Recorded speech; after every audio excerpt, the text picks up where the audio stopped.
기도드립니다. 아멘.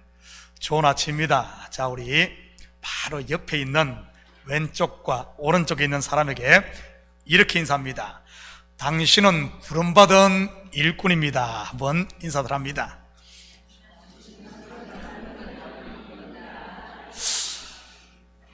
자, 부름받은 일꾼의 반대가 무엇인 줄 아십니까? 부름받은 일꾼의 반대가 뭐죠?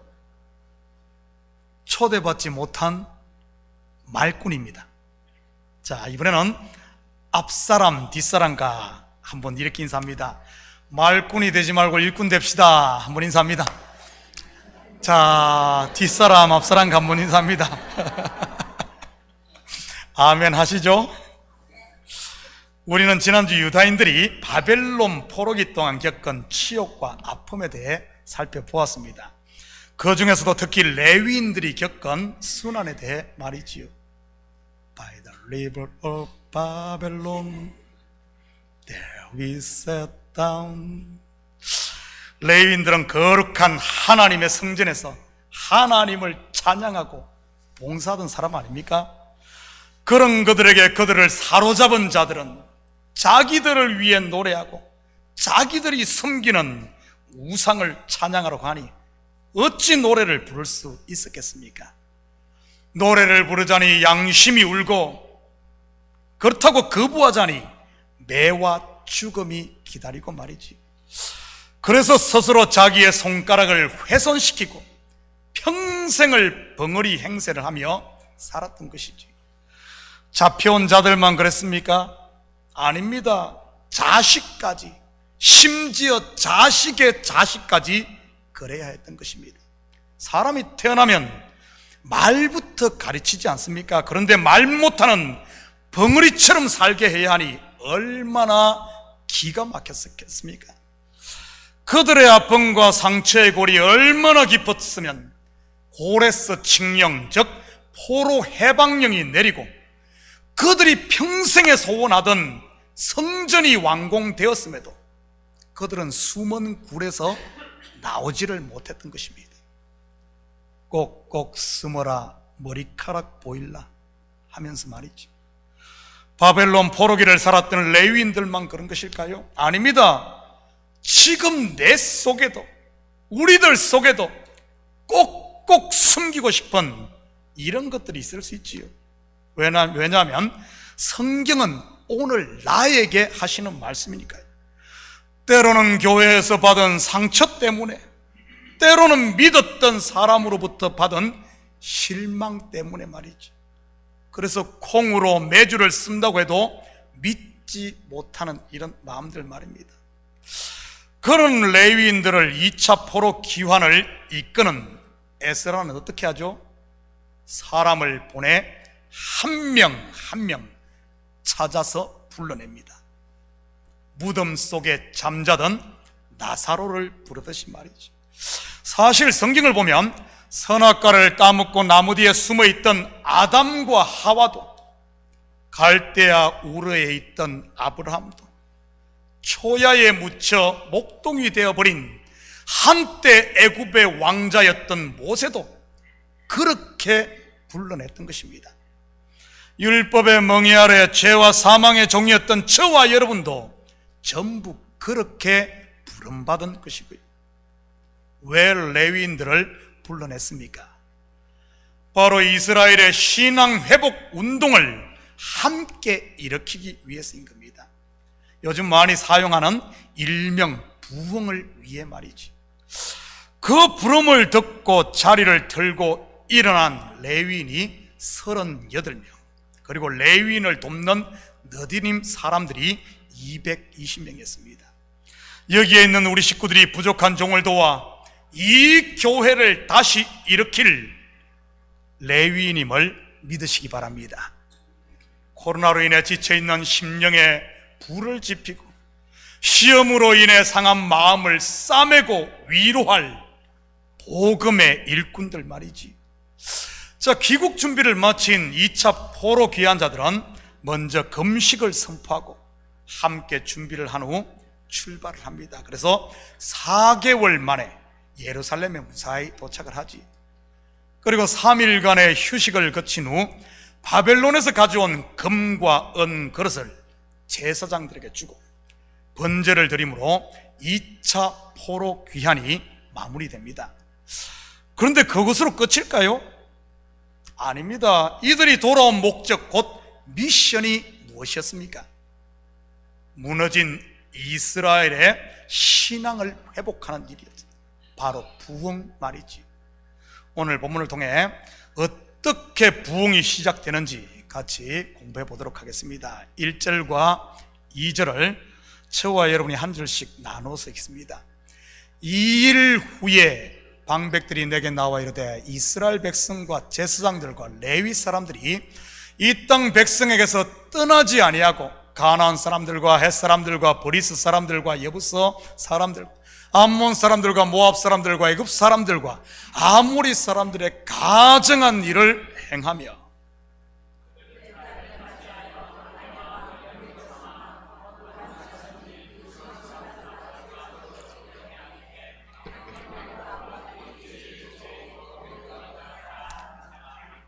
2차 포로귀환을 이끈 지도자 에스라가 여러분 지금 뭐하고 있습니까?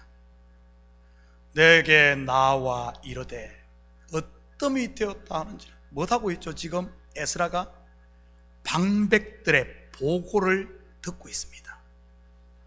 맞습니다. 바로 부흥의 첫 단추는 듣는 것입니다. 오자마자 다짜고짜 여봐라 이렇게 하는 게 아니고요, 이 들을 줄 아는 마음을 하나님은 지혜라고 합니다. 확인합니다. 열왕기상 3장 9절에서 12절입니다. 누가 주의 이 많은 백성을 재판할 수 있사오리까? 듣는 마음을 종에게 주사 주의 백성을 재판하여 선악을 분별하게 하옵소서. 솔로몬이 이것을 구하매 뭘 구했죠? 듣는 마음. 뭘 구했죠? 듣는 마음을 구하매 그 말씀이 주의 마음에 든지라. 이에 하나님이 그에게 이르시되 네가 이것을 구하도다. 뭘 구한다고요? 듣는 마음을 구하도다. 자기를 위하여 장수를 구하지 아니하고 부도 구하지 아니하며 자기 원수의 생명을 멸하기도 구하지 아니하고 오직 송사를 듣고 분별하는 지혜를 구하였으니 내가 네 말대로 하여 내게 지혜롭고 총명한 마음을 주노니 내 앞에서도 너와 같은 자가 없었거니와 내 뒤에도 너와 같은 자가 일어남이 없으리라. 분명 솔로몬이 구한 것은 듣는 마음이었습니다. 그런데 하나님께서는 그것을 지혜를 구했다 이렇게 말하죠. 결국 듣는 마음이 무엇이라는 것입니까? 바로 지혜라는 겁니다. 여러분께 묻겠습니다. 여러분은 지혜로운 사람입니까? 듣는 사람입니까? 에스라가 결심한 세 가지가 있습니다. 우리 뭐였죠? 지난 설교에서 공부했었는데 말이죠. 에스라가 결심한 거 있잖아요. 목사님, 어제 새벽 설교도 기억이 안 나는데 2주 전의 것을 어떻게 기억합니까? 저를 뭐 천재로 합니까? 저도 이해를 합니다. 그래서 다시 가르쳐 드리려고요. 뭐죠? 먼저는 여호와의 율법을 연구하고, 두 번째는 준행하며, 그리고 마지막이 율례와 규례를 이스라엘에게 가르치기로 결심을 합니다. 이 첫 번째 율법을 연구하는 것이 바로 듣는 마음인 겁니다. 하나님의 말씀을 씹고 또 씹는 되새김질, 곧 묵상하는 것 말이지. 묵상은 그분의 세미한 음성을 듣는 것을 말하는 겁니다. 성경에서 이 세미한 음성이라는 말의 원어적인 의미가 신이 돌을 쪼는 소리라는 뜻입니다. 신이 돌을 쪼는 소리 하면 여러분은 어디가 연상됩니까? 바로 십계명 돌판을 새기는 소리이지. 그리고 돌과 같은 내 심령에 말씀을 새기는 소리이기도 하고요. 하나님의 세미한 음성을 듣다 보면 그분의 마음을 알게 되는 겁니다. 집 나간 자식 돌아오기를 간절히 기다리시는 아버지의 마음 말이지. 그 마음을 알아가는 과정이 결국은 신앙생활이에요. 신학적인 용어로 sanctification, 즉 성화라고 하는 것입니다. 그분의 마음을 알아가는 것, 신이 돌을 쪼는 소리를 듣는 것 말이지. 솔로몬이 지혜를 받고 한 첫 번째 재판이 무엇입니까? 두 창녀가 가져온 친자 확인 소송권이었습니다. 어떻게 그 소송을 해결합니까? 바로 들음으로입니다. 그것도 입술이 아닌 여인의 마음, 곧 어머니의 마음을 들음으로 말이지. 열왕기상 3장 26절입니다.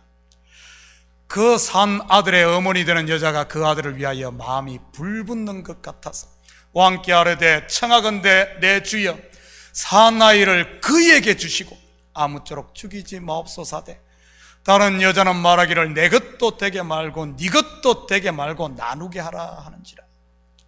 분명 산 아들의 어미의 입술은 자기 아들을 다른 여자에게 주라고 말을 합니다.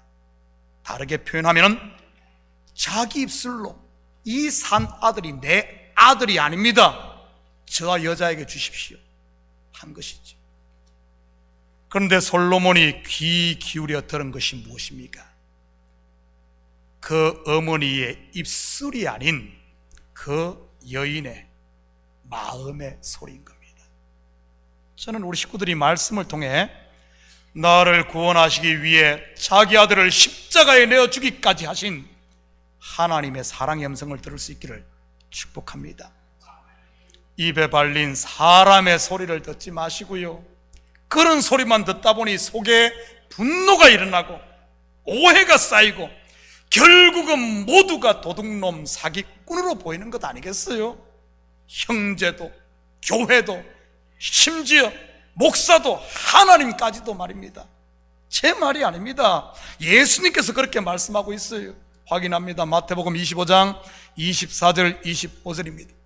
한 달란트 받았던 자는 와서 이르되 주인이여 당신은 굳은 사람이라 심지 않은 데서 거두고 해치지 않은 데서 모으는 줄을 내가 알았으므로 두려워하여 나가서 당신의 달란트를 땅에 감춰두었나이다. 보소서 당신의 것을 가지셨나이다. 하나님의 소리에는 귀를 틀어막고 마귀의 소리, 속에서 일어나는 육신의 소리만 들은 이 게으르고 악한 종, 결국 하나님을 굳은 사람, 곧 쉽게 말하면 폭군으로 오해를 해버립니다. 저는 우리 식구들이 이제는 달콤한 입술의 소리만 듣지 마시고 마음의 소리, 곧 성령의 세미한 음성을 들을 수 있기를 축복합니다. 기억하십시오. 성령의 음성은 생명과 평안 그리고 이해와 화목 가져오지만 마귀의 속삭임은 불안과 불만 그리고 오해와 분열을 가져온다는 사실을 말이지. 에스라가 방백들에게 들은 것이 무엇이었습니까? 포로에서 돌아온 백성들이 다시 옛날로 돌아갔다는 소식이었어요. 혼합주의에 빠졌다는 말이지. 혼합의 혼자만 들어도 자다가도 벌떡 일어났던 그들 아닙니까? 그것 때문에 70년간을 바벨론에서 포로 생활을 했던 것이고요. 그런데 그곳으로 다시 돌아갔으니 어떻게 되겠습니까? 3절입니다. 내가 이 일을 듣고 속옷과 겉옷을 찢고 머리털과 수염을 뜯으며 기가 막혀 앉으니, 정말 기가 막힐 노릇 아니겠습니까? 마치 노름으로 가산을 다 탕진한 사람이 다시는 노름 안 하겠다고 두 손모가까지 다 잘라버렸었는데도 노름판에가 발가락으로 화또 치고 있는 이 꼴이지, 이 꼴. 여러분 가정에 이런 사람이 있다면 어떻게 하시겠습니까? 여러분에게 이 권력이 힘이 있다면 말이지요, 당장 불러다가 요절 내지 않겠어요? 당시 에스라에게는 이런 권세와 권력이 주어져 있었습니다. 확인해 볼까요? 에스라 7장 26절입니다. 물론 내 하나님의 명령과 왕의 명령을 준행하지 아니하는 자는 속히 그 죄를 정하여, 오늘 이 말씀은 페르시아 왕이 에스라한테 주는 명령입니다. 준행하지 않은 자는 속히 그 죄를 정하여 혹 죽이거나, 아이고 생사열탈벌까지를 주네요. 귀양 보내거나 가산을 몰수하거나 옥에 가둘지니라 하였더라. 여러분, 한마디로 철권을 준 겁니다. 모든 권한을 위임합니다. 그런데 에스라가 취한 행동은 무엇입니까? 잡아다가 죽이고 귀양 보내고 가산을 몰수하고 옥에 가두었습니까? 아닙니다. 오히려 자기의 속옷과 겉옷을 찢고 자기의 머리털과 수염을 뽑았습니다. 형제의 옷을 찢고 장로의 목을 비틀고 목사의 수염을 뜯은 것이 아니라 말이지요. 여기서 우리는 부흥의 두 번째 실마리를 찾을 수 있습니다. 그것은 바로 내가 책임지고 내가 하나님 앞에 통회 자복하며 엎드리는 겁니다. 신앙 회복 곧 부흥은 동네방네 돌아다니며 여론 조성해서 사람을 모아서 되는 게 아닙니다. 내 마음을 찢고 내가 하나님 앞에 통회 자복해야 하는 것이지요. 에스라는 속옷과 겉옷을 찢었습니다. 옷을 찢었다는 의미가 무엇이겠습니까? 성경에서 옷은 의를 상징합니다. 물론 이 의에는 율법에서 난 자기의가 있고 위로부터 주어진 하나님의 의가 있는 것이고요. 내 옷을 찢고 겉옷과 속옷을 찢었다는 말은 율법에서 난 나의 의, 나의 잘남, 이런 것들을 다 버렸다는 그런 의미입니다. 그리고 에스라는 자기의 머리털과 수염을 뜯었습니다. 이 머리털과 수염 또한 영적으로 보면 같은 의미인 겁니다. 어제 새벽 예배 때 공부한 에서가, 야곱의 형 에서가 나면서부터 털이 많은 사람 아니었습니까? 그에 비해 야곱은 매끈매끈한 사람이었고요. 이 털이 무엇이겠습니까? 바로 무화과나무 잎으로 만들어 입은 율법의 자기의를 이야기하는 겁니다. 사도 바울로 말하면 율법에서 난 자기의를 사도 바울은 어떻게 했습니까? 꽉감히 버려버렸죠. 겉옷과 속옷을 찢은 겁니다. 여러분, 부흥하는 교회와 그렇지 않은 교회의 가장 큰 특징이 뭔 줄 압니까? 부흥하는 교회는 내 탓을 하고 그렇지 않은 교회는 남 탓을 한다는 사실입니다. 마찬가지로 성령의 사람은 내 탓을 하고 육의 사람은 남 탓만 하는 겁니다. 남 탓하는 사람 여러분 주위에 있지 마시고 내 탓하는 짐을 짊어지는 그 사람 주위에 있기를 축복합니다. 그러면 성령의 불이 나에게도 옮겨 붙고 복도 같이 쏟아질 테니 말이지. 감사하게도 우리 교회도 복이 쏟아지는 분들이 있음을 보게 됩니다. 물질의 복도, 자녀의 복도, 믿음의 복도 말이지. 물질의 복을 받는 분들 주위에 있으면 여러분 같이 복을 받습니다. 왜냐하면 복 받는 비결을 가까이서 보면서 다 배울 테니 말이지. 자녀의 복도, 믿음의 복도 마찬가지고요. 저는 우리 모든 식구들이 이런 복을 받아 마음껏 누리고 나눌 수 있기를 축복합니다. 4절입니다. 이에 이스라엘의 하나님의 말씀으로 말미암아 떠는 자가 사로잡혔던 이 사람들의 죄 때문에 다 내게로 모여오더라. 내가 저녁 제사 드릴 때까지 기가 막혀 앉았더니 에스라가 자기 옷을 찢고 털을 뜯으며 엎드리자 어떤 일이 일어납니까? 내가 짊어지고 엎드리자 말이죠. 말씀을 듣고 뜨는 자들이 그에게로 모여옵니다. 여러분, 이들이 누구겠어요? 말씀 중심으로 선 진짜배기 하나님의 일꾼들인 것입니다. 여기서 우리는 부흥의 실마리 세 번째가 말씀으로 하나되는 것임을 알 수가 있습니다. 여러분, 기독교 역사를 보면 부흥의 불길이 타올랐던 현장에는 언제나 말씀의 회복이 먼저 있었음을 보게 됩니다.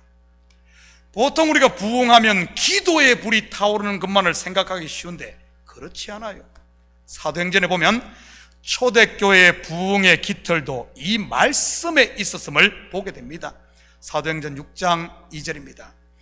12사도가 모든 제자를 불러 이르되 우리가 하나님의 말씀을 제쳐놓고 접대를 일삼는 것이 마땅하지 아니하니. 한 절 더 봅니다. 7절입니다. 하나님의 말씀이 점점 왕성하여 예루살렘에 있는 제자의 수가 더 심히 많아지고 허다한 제사장의 무리도 이 도에 복종하니라. 여러분, 무엇이 부흥입니까? 사람 많아지는 게 부흥입니까? 물론 그 부흥입니다. 그런데 부흥의 진정한 의미는 바로 하나님의 말씀이 왕성해지는 겁니다. 왜냐하면 말씀이 곧 생명이고 말씀이 양식이며 이 말씀이 우리의 심령과 육을 치료하고 말씀이 능력이며 그리고 이 말씀이 하나님의 가슴 곧 그분의 사랑을 알려주는 성령의 음성, 하나님의 속삭임이기 때문에 그렇습니다. 사람은 밥만 먹고 사는 존재가 아니에요. 바로 사랑을 먹어야 제대로 된 영의 사람, 하나님의 아들이 되는 겁니다. 우리 육의 사람도 그렇지 않습니까? 자랄 때 부모의 사랑을 많이 받은 사람과 그렇지 못한 사람은 분명 차이가 납니다. 주로 관계에서 그것이 드러나지. 사랑을 받고 자란 사람은 대체적으로 관계가 부드럽고 원활합니다. 그런데 그렇지 못한 사람들은 뭔가 뭐가 나 있고 자꾸 부딪히는 것을 보게 됩니다. 물론 이러한 상처들은 우리가 하나님의 사랑을 제대로 맛보게 되면 내 속에 흔적도 없이 사라지지만 말이죠. 저는 우리 교회가 말씀으로 하나 되는 참된 부흥이 있기를 축복합니다. 5절입니다. 저녁 제사를 드릴 때 내가 근심 중에 일어나서 속옷과 겉옷을 찢은 채 무릎을 꿇고 나의 하나님 여호와를 향하여 손을 들고 저녁 제사 드릴 때, 지금으로 말하면 바로 지금 이 시간, 예배 드리는 시간이지, 근심 중에 일어나서 그냥 주저앉아 있지만 않고 낙심의 자리를 들고 일어났다는 말입니다.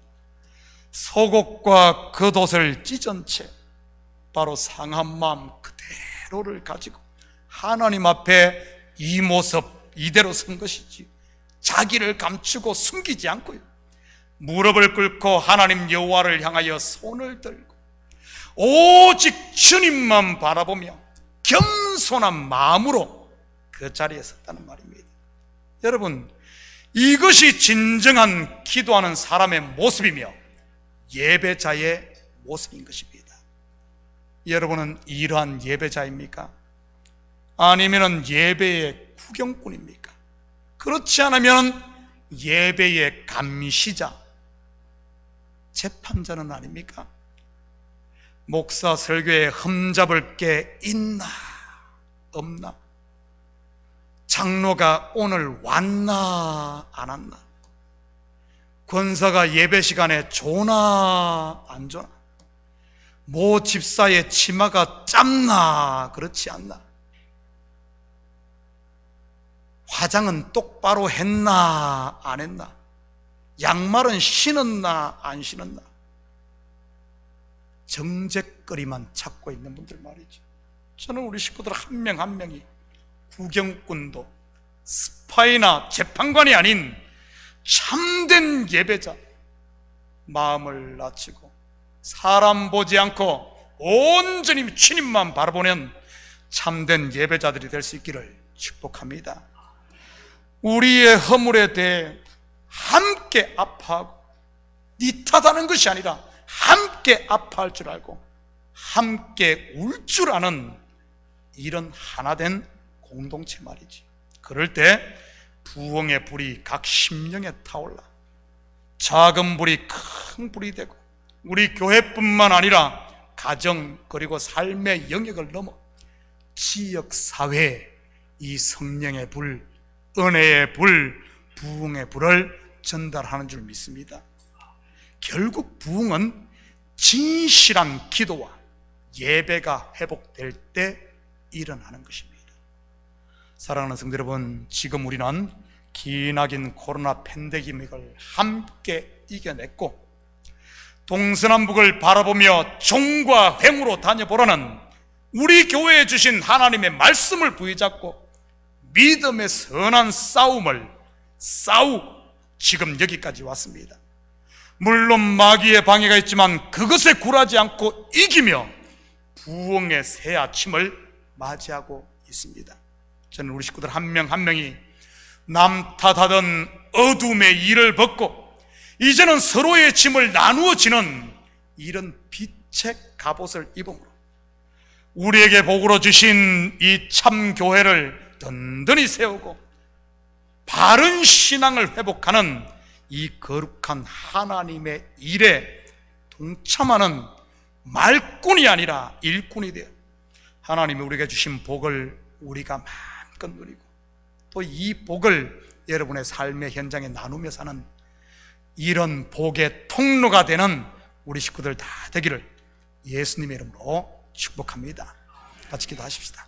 사랑의 아버지 하나님, 참으로 감사를 드립니다. 우리를 복되게 하시고 우리를 부르신 하나님, 이 거룩한 하나님의 일에 우리를 일꾼으로 불러싸우니 이제는 우리의 마음을 주님 앞에 쏟아놓고 남 탓할 것이 아니라 허물이 있으면 그 허물을 내가 짊어지고 주님 앞에 두 손들과 나와 함께 기도함으로 하나님의 나라를 위해 일하고 이 교회의 부흥을 일으키는 아버지 하나님, 주님의 도구로 쓰임받는 우리 온 성도들 되게 도와주시옵소서.